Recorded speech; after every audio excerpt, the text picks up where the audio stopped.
তো নবী করিম সাল্লাল্লাহু আলাইহি ওয়াসাল্লাম বলছেন, এই ব্যক্তির কি কোনো ঋণ আছে?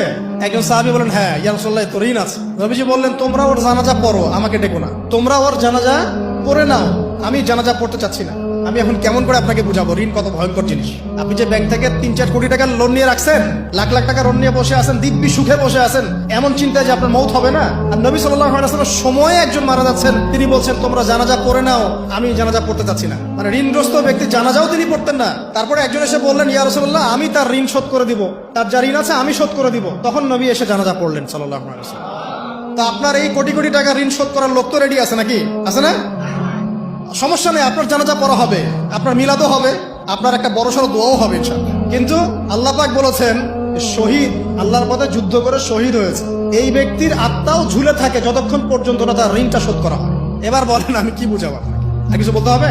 তো এখন সেই দোয়া শিখাচ্ছি আপনাদেরকে, যে দোয়া শিখলে আপনারা ঋণ থেকে বাঁচবেন।